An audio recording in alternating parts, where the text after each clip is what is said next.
There was a period in my life where I was just fascinated with David Bowie in the 90s, and I read like everything I could get my hands on. But what he said to Ken Scott before they started recording for the first time really sticks with me.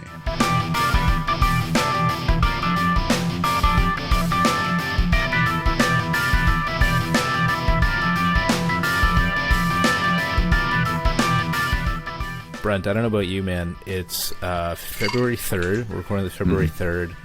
We had more snow here in Canada. I'm over it, man. I've been telling myself for the last, 15 years it's going to be my last winter in Canada. I wish. And I'm from Sudbury, and it was a hard winter for me. That day that it snowed for 15 hours, remember that? It was a couple weeks ago. On like a Monday or whatever it was. It snowed more during that 15 hours than it did the previous 3 winters, apparently. Wild. You're from Sudbury. You should write a book about that. I should. Hey, man, I just saw that your book was mentioned in a Sudbury publication. You posted that. That's awesome. Isn't that neat? I just was like fooling around on the internet. And top 5 books to throw in the garbage about Sudbury? Is that what? Yeah. Give me a... Just top 5 books to avoid. Just awful zingers from me. No, seriously, it was that's so cool that I didn't see anything about Thursday Night Record Club mentioned in the blurb about it, but oh, you missed that? I did. I must have. You overlooked that part. It was under the ad. If you scroll down. Yeah.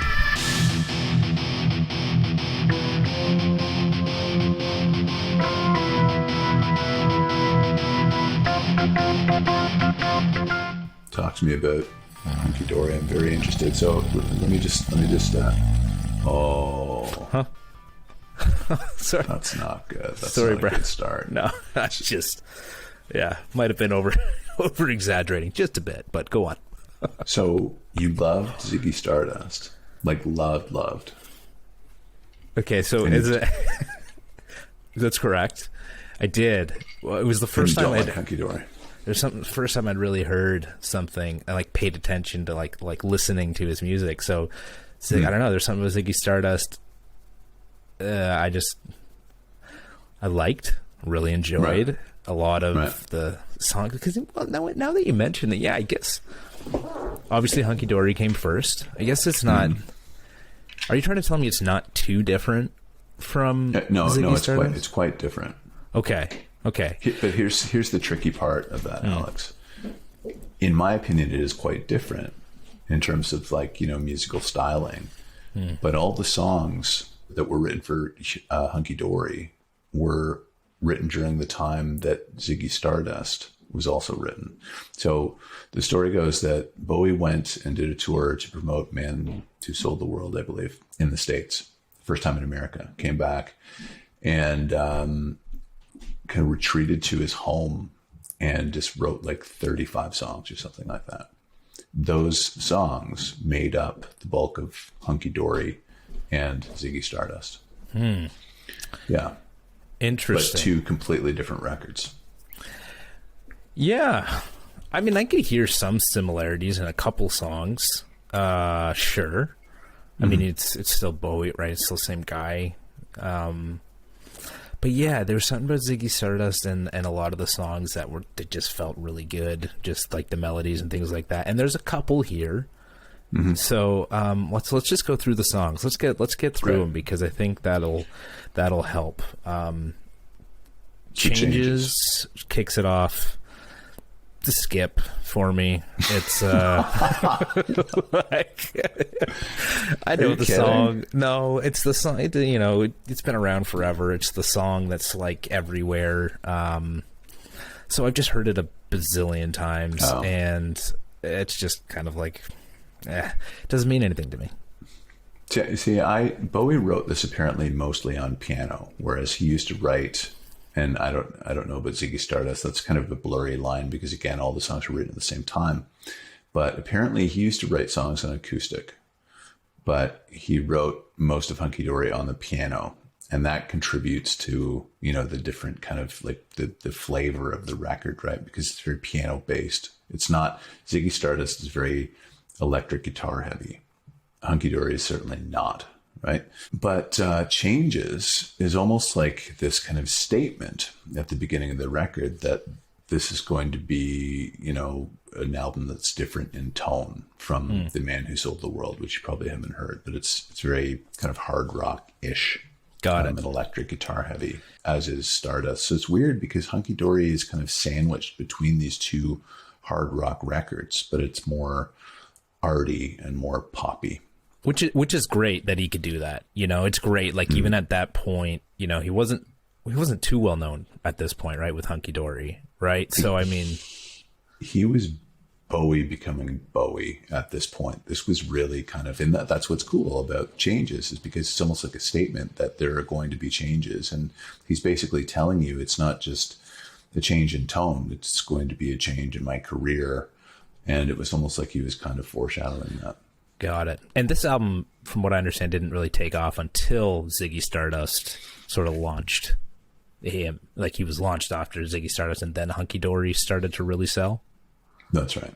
You know, the songwriting was top shelf. Like it really was. When you think about Changes, Oh You Pretty Things, Life on Mars, Quicksand, like really masterclass songwriting. And a lot of people in the industry recognize that. Got it. Yeah.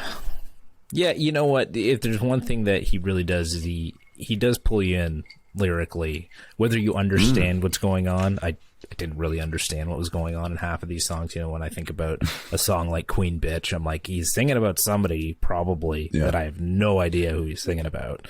But I feel like there is a lot of that potentially within the lyrics and in his writing.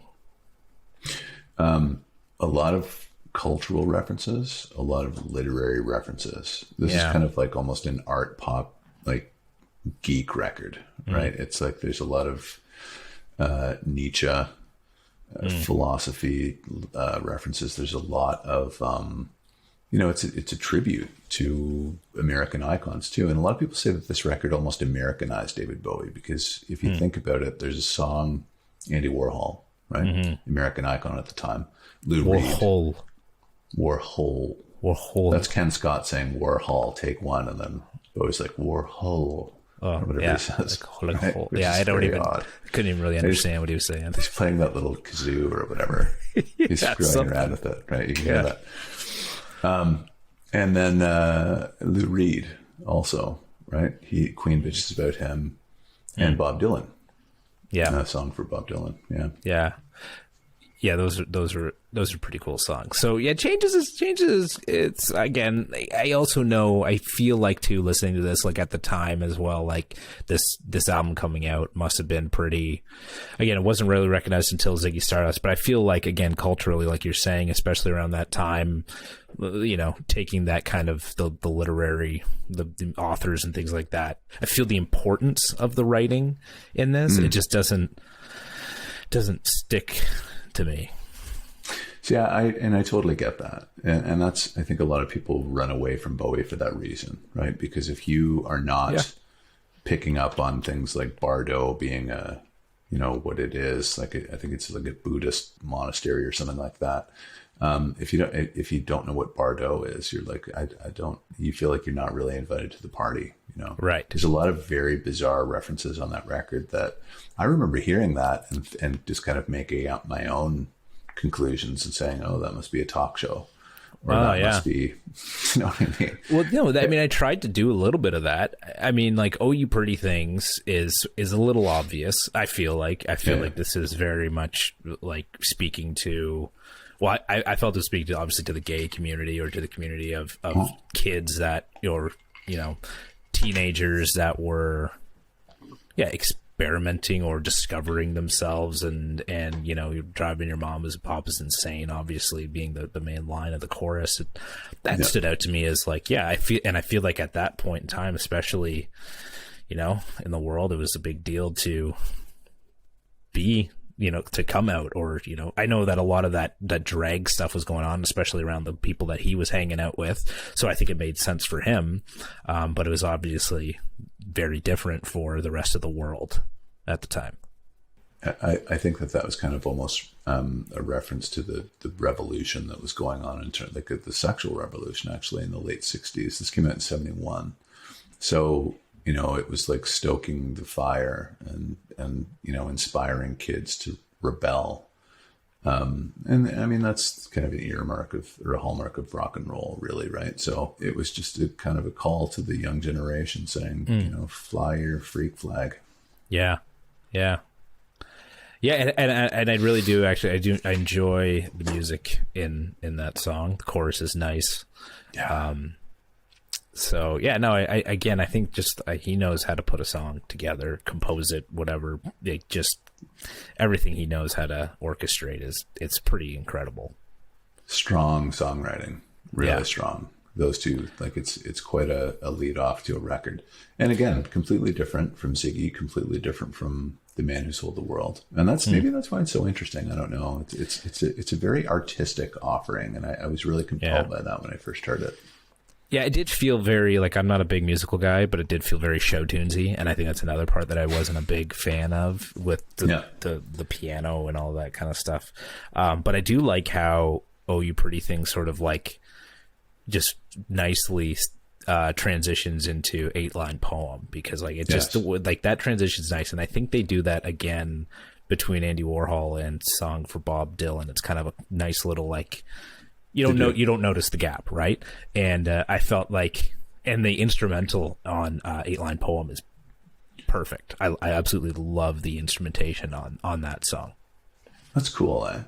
Yeah. So Ronson is playing this weird little country kind of lick, and it's odd because you and I talk about sequencing a lot. So you think all these songs, it's this whole album is like this amalgam of kind of pop peculiarities, right? Like there's show tunes, like you said, there's bouncy songs, there's really kind of dark songs. It's very vast, but the sequencing kind of almost like it vacillates quite a lot, right? There's like bouncy, and then there's like, you know, there's Oh You Pretty Things, and then there's 8-line poems, very kind of sedate. And then it goes into Life on Mars, which again is like kind of, you know, a takeoff on My Way, apparently, Frank Sinatra. Right, which is a takeoff of a French song from like 67 or something like that. That was... Oh, really? I think it was... So he wrote, to my understanding, he wrote it listening... So Bowie wrote it listening to this French song, and then Paul Anka ended up writing My Way for Sinatra. Wow, I didn't know that. That's pretty cool. Yeah, it was here. I got a bit. It was in 1968. Bowie wrote the lyrics. Even a fool learns to love, set to the music of a 67 French song, Comme d'habitude, composed by Claude Francois and Jacques Rivaux. Bowie's version was never released, but Paul Anka bought the rights to the original French version and rewrote it into My Way, the song made famous by Frank Sinatra in 69. No way. Yeah, that's what I came across in checking that out. Cool. Life on Mars is brilliant. That song like is something I believe I'd heard before. Just that chorus. I'm sure it's been used in like a movie trailer at some point or another. Yeah. But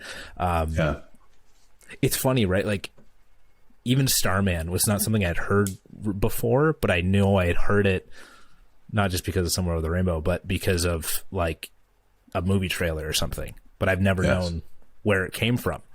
So discovering these songs like by doing this has been really cool.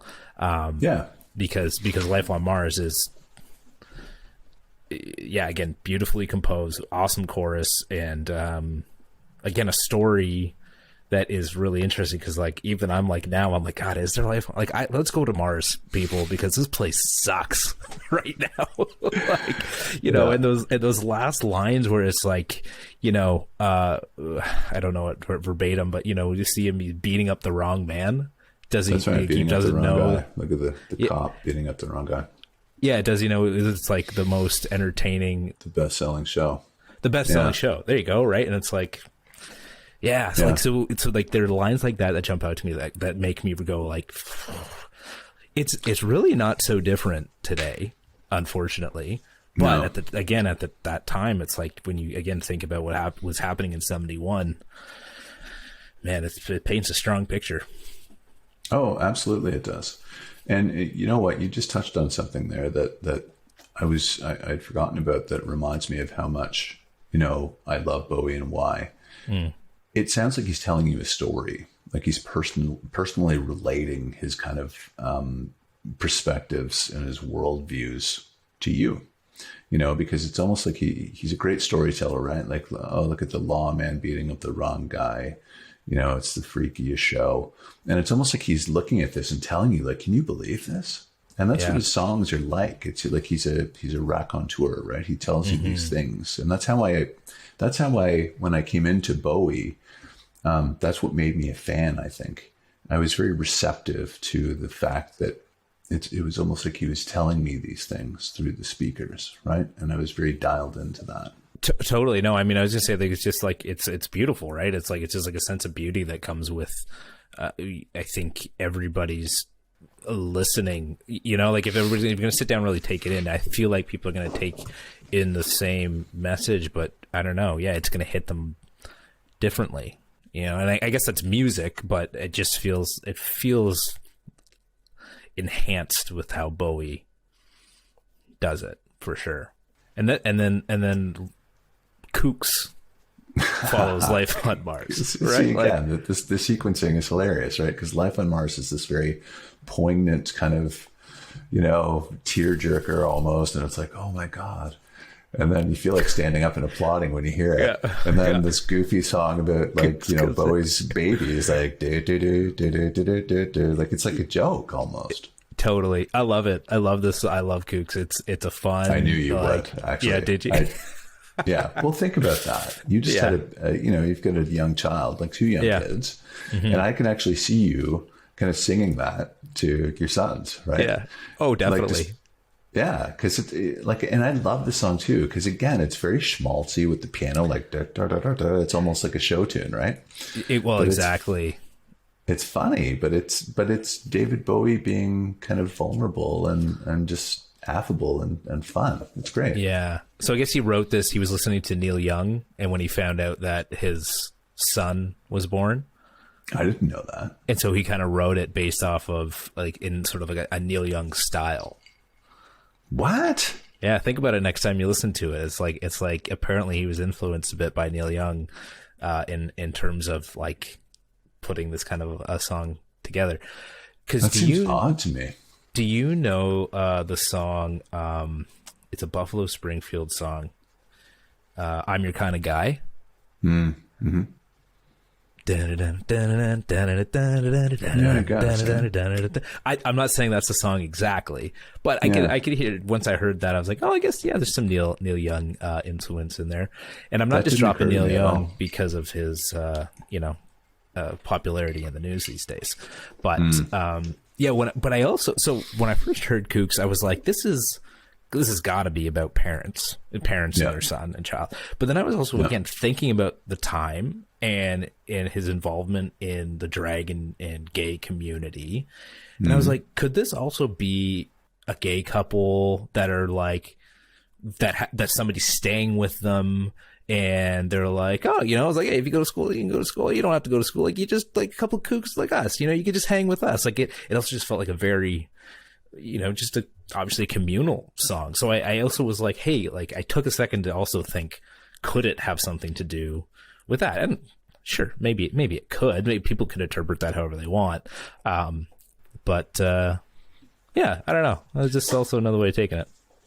I think that David Bowie always presented his lyrics with, like, an option for alternative understanding, you know? So he kind of left things open to your interpretation. He wanted you maybe to see it a different way or a number of different ways and wonder and think, like, what exactly does he mean by that?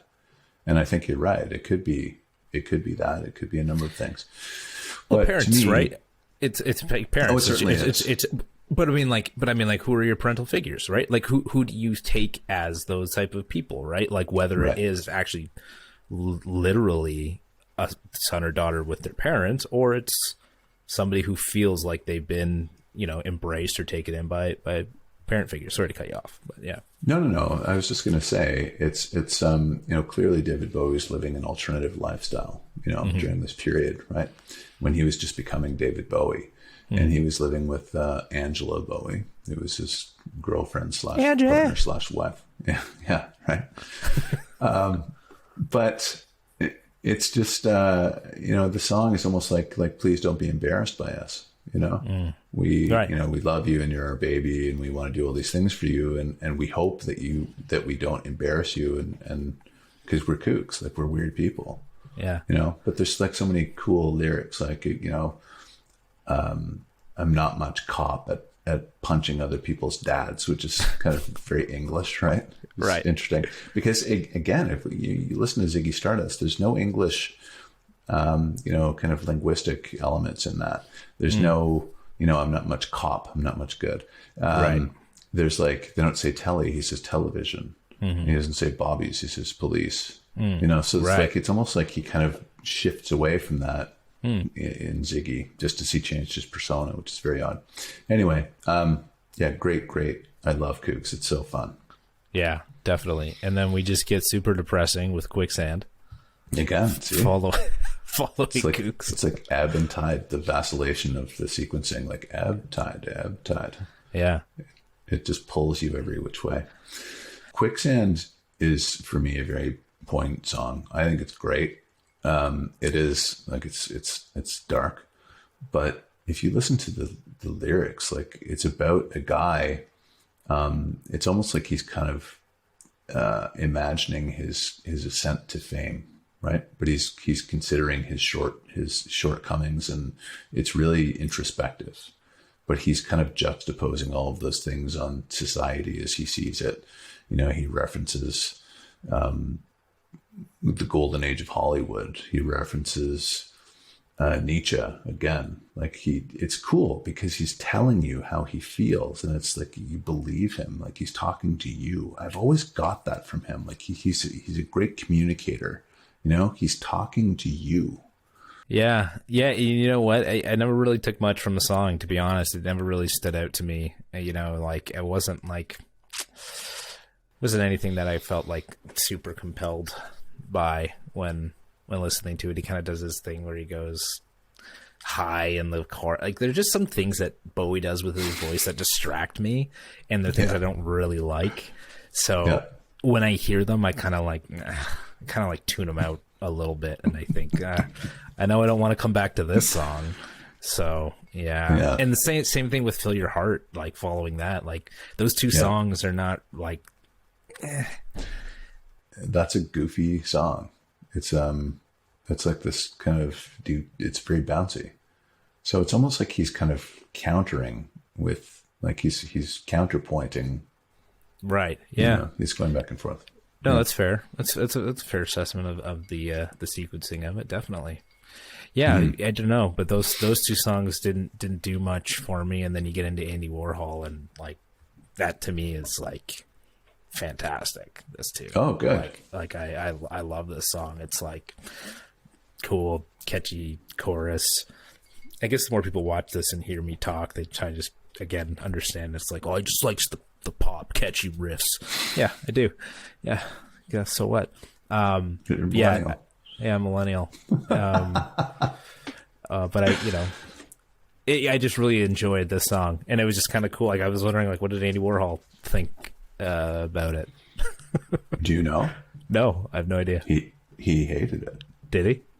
Yeah. So David Bowie thought he was really cool. Warhol. He went to the States, and again, first time in the States, in New York City, when he saw Warhol as like, he called him like the king of like street level media or something like that. Like he was like this kind of, street level soothsayer that everybody listened to, this pseudo mythical kind of guy. And Bowie was fascinated by him. So he went back and wrote the song. And when he was back in America, he was in the same room as Warhol eventually. And he sat down with him and said, listen, I can play this song for you. And Warhol just sat there expressionless. And then he just got up and walked out before Bowie had even finished. And somebody asked Bowie about it years later because they had heard, and he said, I was stunned. I just couldn't understand. He didn't say a word. He just sat there and stared at me. And then he just got up and walked away before I was even finished. And then, he passed away after that, and they never, like, that was just how it was left. Isn't that bizarre? Super bizarre, man. I mean, I guess I shouldn't be surprised. not that I am connected or have known, Andy Warhol in any way, but it almost feels like he would react that way, unless it's a song that's like, I feel like if he did Life on Mars for Andy Warhol, if that style maybe that would have been different. Like he just strikes me more, right? He just strikes me more of like this. Give me something majestic and like orchestrated. Don't give me this like acoustic song for me. I think the song's brilliant. The acoustic guitar, that guitar line, do. It's just like so awesome. Mm-hmm. Yeah, I love it. When that came on, it really stood out to me, like amongst all of these piano-driven orchestral songs, and I think that's too why I really liked it. I mean, that's right. That's where my heart is. Right. That's where my heart is. It was the acoustic. It's with the acoustic guitar. There you go. That's what I connect with the most. I'm sure if I played the piano, it'd be different. But this was cool. Song for Bob Dylan, also cool. Again, it just it's kind of a mix of everything. It's interesting. It's for me. I don't know. It's okay. I didn't really see. It doesn't carry a lot of artistic merit in the same way that a lot of these other songs do for me. One cool thing that I noticed is that the chorus, "Here she comes, here she comes, here she comes again," is kind of a combination of two Velvet Underground songs. "Here she comes again," or how does it go? "Here she comes again," and "There she goes," or something like that. But anyway, Bowie has these little kind of ways of referencing, things that interest him, and he mentions these things every now and again. Like I was saying last time, there's like Easter eggs in his records if you'd listen really closely. I didn't really know what to make of it. I didn't know what he was trying to say about Bob Dylan. Again, this is where he comes in with like the words, and I feel like some obscurity, but like, he says, "The same old painted lady from the brow of a super brain, she'll scratch this world to pieces as she comes on like a friend, but a couple of songs from real scrapbook could send her home again." I don't know. What does that have to do with? I don't know. I guess I'm like, what does that have to do with Bob Dylan? Open to interpretation. Sure. But I think that the idea is that he's kind of he was past his prime in Bowie's mind. Wow. Yeah. Yeah. That's or interesting. so. I mean, that was, and he had like Bowie was having image issues at this time too. So a lot of that was just like he was David Jones becoming David Bowie, becoming Ziggy Stardust like immediately after this record, and so that's why he calls Bob Dylan Robert Zimmerman. Nobody called him Robert Zimmerman. No. What are you doing? No. So it's almost like he just was taking shots. Well, that's kind of, now that I think of it, it kind of feels like that. Although the line "Painted Lady" makes me feel like, did they name the Painted Lady bar in Toronto after? Maybe. I don't know. Painted Lady is a prostitute, right? That's what I knew that. Yeah. Yeah. No, I knew that. You did? No, but why is your face so red? It's just the hat. It's the hat. It's the way the hat is. What do you think of the bucket? What do you think of the bucket, by the way? Queen Bitch. Love. Favorite song from the record. One of. Oh, yeah. Yeah. Interesting. So again, didn't know much. Obviously didn't know much before this, but again, sort of that punk rockish vibe. Oh, yeah. It is. It totally 71, right? So yeah. Yeah, I did enjoy it, but again, I was like, what's? I have no idea what he's talking about. I don't know, like Gabbo. You said Bardo. He says Gabbo, and I don't know. Yeah, this is a reference to Lou Reed, and it's almost like there's a little note on the record that says "returning some white light with thanks" when he talks about this song. So it's a reference to, like, it's kind of a send up on White Light, White Heat, right? And Velvet Underground, really, because he was a big Velvet Underground Lou Reed fan. And this is kind of like a song in Velvet Underground style. I've always really loved the song, and the lyrics are cool too. You know, he's talking about his buddy who's trying to pick up a prostitute, right? A painted lady in the hotel room, a painted lady. But the imagery is really cool, right? The lyrical imagery, and it's, you know, a lot of people can't get away with this stuff. Like, he uses the phrase "bippity boppity hat," right? She's so swishy in her satin and tan, or it's a satin and tat. And that was about Lindsay Kemp, his friend, I think. And then her bippity boppity hat, like, it's goofy, but it works. Like, it's just such a cool song. Yeah, no, I feel that. Okay, I get that. Yeah, it's interesting when guys get away with verbiage like that in their music, for, you know, especially coming off of some of the things that he's been singing about. So yeah, I guess it gives him leeway to sing about that stuff. So totally. Yeah, it's a great song. I love Queen Bitch. And then that also segues into another sort of slower kind of the Beuley Brothers. This is really, really dark. Yeah, feels like it. Do you know what the song is about? I was trying to read up on it. Is it about his brother? His brother having schizophrenia or something like that, or in mental health issues? I guess there was a period in my life where I was just fascinated with David Bowie in the 90s, and I read like everything I could get my hands on about him, like all the unauthorized biographies, the authorized biographies, all of that. And his relationship with his half brother Terry, who was schizophrenic, really did a number on him. And the Beuley Brothers is a direct reference to that. And what's scarier about that, and, you know, the song is quite dark and very menacing. But what he said to Ken Scott before they started recording it for the first time really sticks with me. So Ken said, "What's the song about?" And he looked at Ken and he said, "Don't pay any attention to the words. They don't mean anything." Whoa. Yeah, but they meant everything. Yeah. Yeah. So leave it there. Brothers. I know. Yeah, it's I don't. Brave, right? It's like, oh. Yeah. Yeah. So Hunky Dory, man, it was good. It was good. It was good. I know. I was. You know what? I always end up feeling like I like these albums more after you and I have chatted. But it's an album that, again, like you and I talk a lot about the fact that it's very critical that you push everything else out of the way and listen to music, you know, because it's easy to just put a record on and go, I don't know, superficially, I'm not big on it.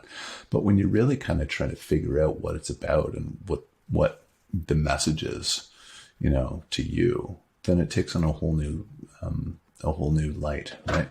And you and I talking about it is cool because, like, when we first started, you're like, it's kind of snoozy. But when you really think about the whole kind of ethos of the record, it's like, fuck, that is kind of interesting. I'm going to go back and listen to it again. Well, there are songs I'm going to skip on this album now that I've listened to it. Oh, yeah. But you know, like, but you're right. Yeah. But there are some that I'm going to listen more closely to or try and, you know, for sure. Again, I feel like it's an important album. It feels like an important album the time it came out, a lot of what he's singing about. So, you know, obviously you can't take that away. And obviously you can't take away what his sort of impact on listeners had been. I mean, like, when you look at comments people leave about Bowie, it's like, thank you, Bowie, for writing this. Like there's so much connection for people to his writing and his music. So, you know, no question. It's clearly important. So do you have something for me next? Alice Cooper's $1 Billion Babies. I think we have to look at that. Ooh, okay. My father has told me a number of times over the years how he saw Alice Cooper in Chicago with my uncle. In Chicago? Yeah, nice. long time ago. But he's told me a few times. So. Okay, you know what? Let's do that. Let's do $1 Billion Babies next. All right. This is like one of Alice Cooper's almost like greatest hits records. Like you'll the songs on it, you'd be familiar with quite a number of them, but it's a weird record, and I'm not going to spoil it, but cool. Listen to it. and we'll talk about it next week. And I'm actually quite curious, to find out what you think of that. Also gives me reason to finish Super Duper Alice Cooper. I haven't finished that documentary yet, but I will finish watching it. I think you should. All right. Cool, man. Well, all right. That's it. That's it for Bowie. Maybe we'll come back. Probably not, but hey. No, you never know. Man, we'll never know. Never Probably say not. never. Yeah, probably not. All right, man. Cheers. Later.